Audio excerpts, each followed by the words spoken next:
હાલો મિત્રો, આ વિડીયોમાં આપણે બે મંદિરના દર્શન કરશું, બે જગ્યાના દર્શન કરશું. એક તો બાણગંગા અને પાલકા તીર્થ. તો હાલો મિત્રો, હવે આપણે આવી ગયા છે બાણગંગા. અને બાણગંગાનો ઇતિહાસ એવો છે કે જે જરા નામના શિકારી હતો તેણે બાણગંગાથી બાણ ચલાવ્યું ને તે પાલકા તીર્થ બેઠેલા ભગવાન શ્રી કૃષ્ણના પગમાં લાગ્યું હતું. અત્યારે બાણગંગા તો જો કે દરિયો ભરતી છે, પણ વેર હોય ને તો આ શિવલિંગ ઉપર તમે જળ અભિષેક કરી શકો છો અને પાસે જઈને દર્શન પણ કરી શકો છો. પણ અત્યારે તો જો કે દરિયો ભરતી છે અને બે શિવલિંગના આપણને દર્શન થાય છે.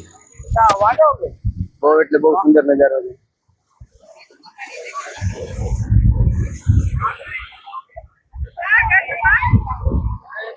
હવે આપણે આવ્યા છે પાલકા તીર્થ. તો આ પાલકા તીર્થ મંદિર છે. અહીંયા એક સુંદર શિવલિંગના પણ દર્શન થાય છે. હવે જાય મંદિરમાં અંદર અને તમને દર્શન કરાવીએ.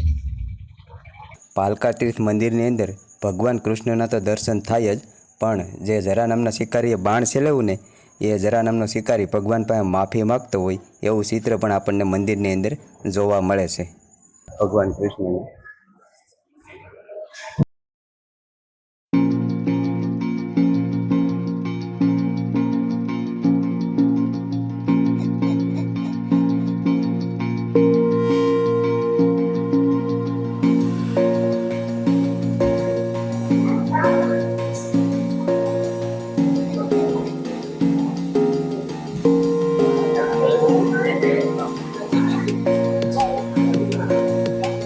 મંદિરની બહાર એક કુંડ પણ છે અને ભગવાન શિવનું આ મંદિર છે. એ મંદિરના પણ તમને હું દર્શન કરાવી દઈશ.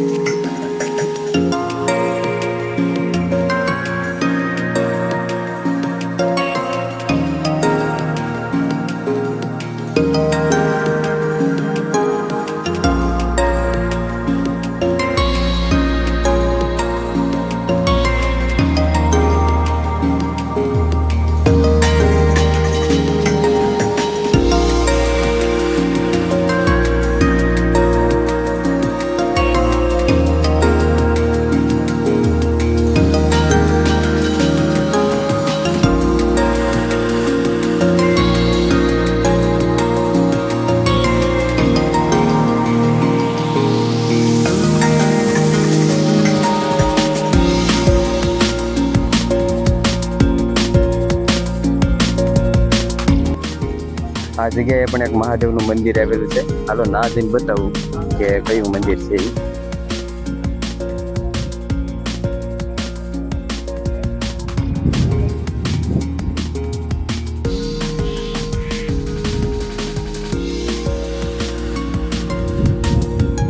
આ છે શ્રી પદ્મેશ્વર મહાદેવ. અહીંયા પણ એક કુંડ છે.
મંદિરની સામે તમે જોવો ને તો ઘણી બધી જગ્યા છે. જો બહુ સુંદર મજાનું ગાર્ડન જેવું પણ આગળ બનાવેલું છે અને અહીંયા પણ બેહવા જેવું છે. અને જગ્યા બહુ કેટલી બધી જગ્યા છે. ગમે એટલું માણા હોય તો ટ્રાફિક ન થાય એટલી જગ્યા છે મંદિરની સામે.